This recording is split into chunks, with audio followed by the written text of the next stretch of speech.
Hello, I'm Tony and this is the Lady Slipper Lodge. This video is for the benefit of people who haven't had experience running pontoons. Here's our pontoon and I'll show you a few features about it.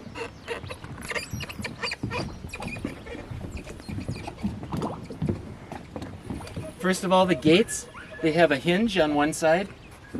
So to open and close the gate, you lift up on the side with the hinge and then push down. It doesn't work too well to lift on this side, so lift on the hinge side. All right, so then we'll walk back this way.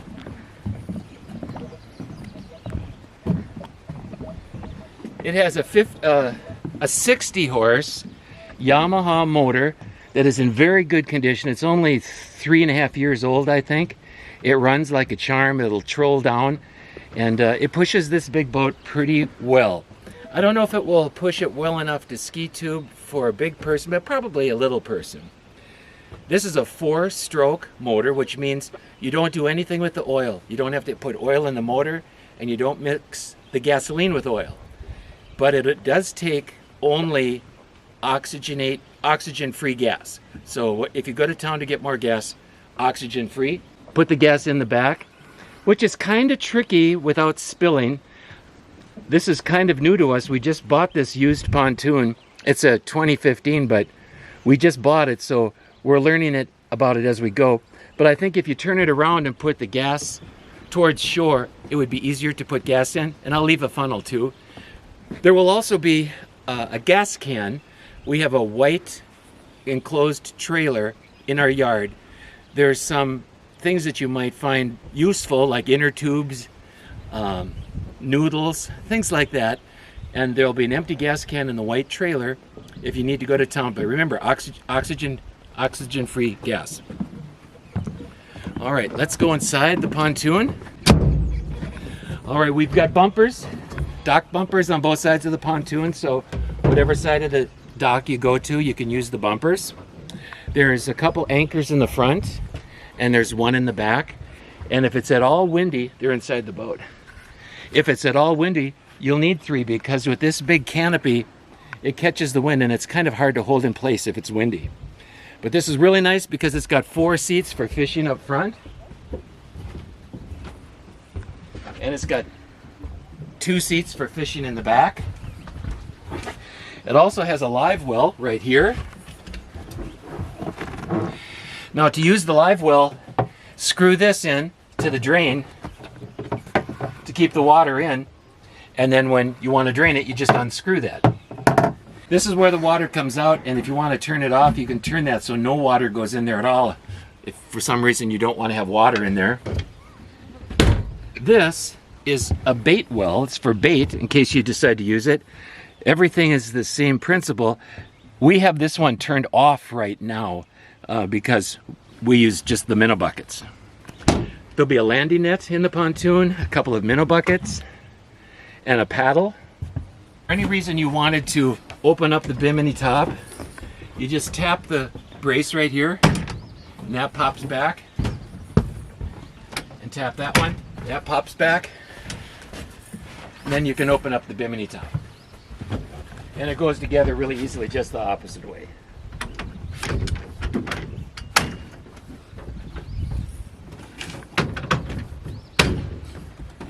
All right, the key for the pontoon will be hanging in the closet in the cabin.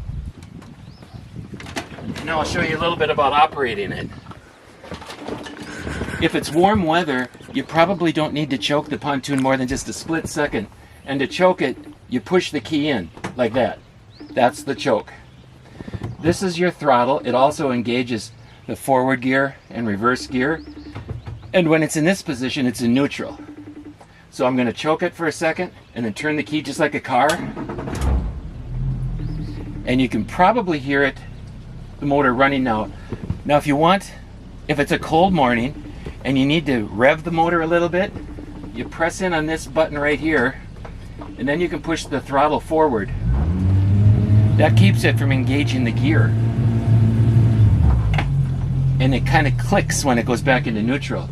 Now if you want to engage the gear, you don't press that. You just push that forward, or if you want to go in reverse, pull it backwards. But there are two gears that go together, so as it's engaging, make sure you engage it fully, because otherwise it will grind, and you don't want it to grind. Before we start, I just thought I'd show you this too. These cleats are for tying up the pontoon. It's kind of obvious. There's a lot of different fancy knots that you can use, but I just use 2 half hitches. And I always leave one tied until I make sure that the motor's running, although I've never had a problem with this one. And you'll see in the back, I've double tied it.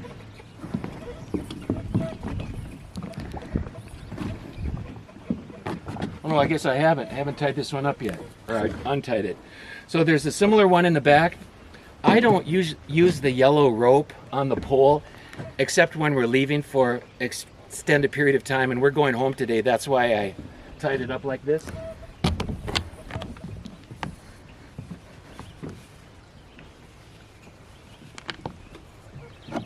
Otherwise, if you're going to be here, really, I think if you tie just 2 up at a time, that'll be enough. All right, so I choked it before just a second ago, so I didn't need to choke it again. All right, we'll put it in reverse. So kind of engage it quickly, as I said, so it doesn't grind.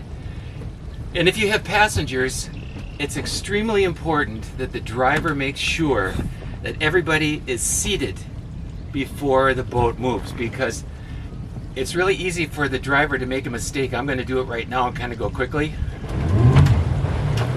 That would have made people fall right on the floor. So it's the driver's job to make sure everybody is sitting down. Kids, mind your parents. Now, a pontoon is different than a car in a very important way. A car has no brake. I mean, a pontoon has no brakes. So if you want to stop, you have to slow down a long time before you're ready to stop. We'll just go a little kind of slow for a little while. I'm turning it as sharp as it turns right now, so you need a big area to turn because it's a big boat. One real nice thing about Milton Lake is you don't have to worry about any rocks because the shoreline is muddy, it's not rocky. There are a couple of places where there might be an old log sticking up, but you should be able to see that easily before you get to it. And the lakes themselves are beautiful. There are 2 lakes. We are in the bigger of the 2. This is called Lower Milton. On the other side of our point, and you can take the boat right across the point into Upper Milton. And that's a very pleasant thing to do for an afternoon, is just go on a nice slow cruise all along the shore. I'm not going to go all the way back to the beaver dam right now, but if our photographer will show you straight ahead, if I were to go way back there, there's a beaver dam that's holding the lake level where it's at right now. It's about 5 or 6 feet. And that's a really enjoyable place to go. There is something that you should know though. If you go back there, it does get kind of shallow. So if you'll take a close-up please on the throttle. There's a toggle switch right here. It says up and down. If I press up, it raises the motor itself up in the back of the boat so you don't get so much mud. And if you look at the dash, you'll see a gauge that says trim, and you'll notice the needle is up right now because I just did that. Now I'll push down on the throttle toggle switch and the motor dropped down. Generally you can experiment a little bit, but you generally want the needle right where it is now for most of the time. But it depends on where your weight is in the pontoon. The driver can experiment a little bit and find out what works best for the driver. As I mentioned, this boat is new to us, so we don't know a lot about it yet either. But this is the live well button. If you turn that, the water will enter the live well, then off. Remember, when you're done using the pontoon, all of these buttons should be off so you don't drain the battery overnight. There's a radio here too, which I haven't figured out exactly how to operate yet, but the power for the radio is on these accessory switches over here. And I haven't done anything with the navigation lights yet. I'm sure they work because we just bought the pontoon from Miller Marine. But most likely, you're going to be the only people on the lake, which doesn't mean you don't have to use the navigation lights, but I'm just saying, we haven't tried them yet. There's a depth finder here too. The depth finder works, I think. It powers up anyway. So you can experiment with that. You'll need to put the accessory switch on. You can see right now it says the water temperature is 65 degrees.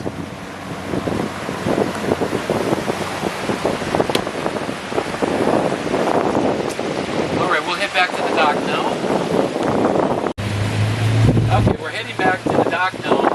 That is something that adults should really be the only people to use. There are rules in Minnesota about how long people have to be to operate one.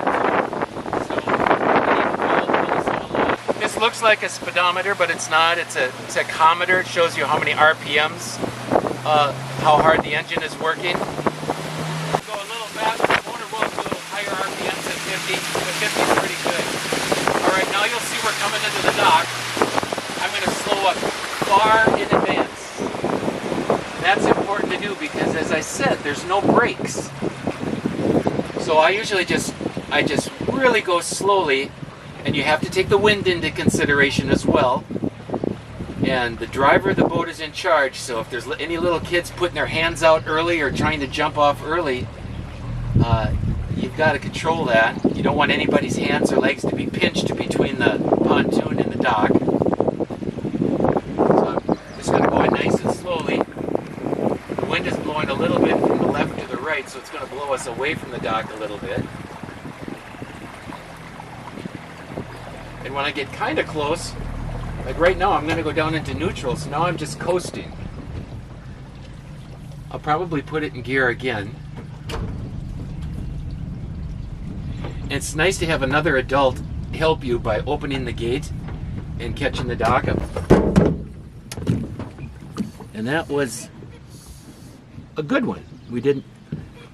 You got to go slow, otherwise it's possible to smash into the dock, which is a floating dock. So that's not a good idea. Alright, I'm going to lift on the side with the hinge. Press down. There's a separate rope for tying it up. And I just use the old Boy Scout 2 half hitches.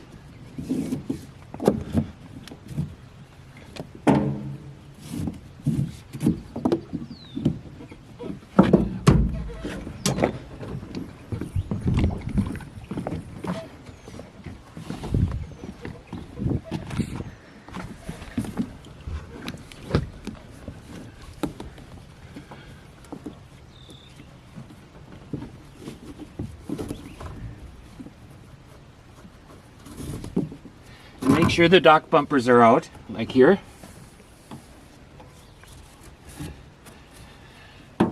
And that is it. I know you're going to have a lot of fun using the pontoon. I'll do the yellow rope off tape, only because we're going home. Enjoy, and thank you for watching this.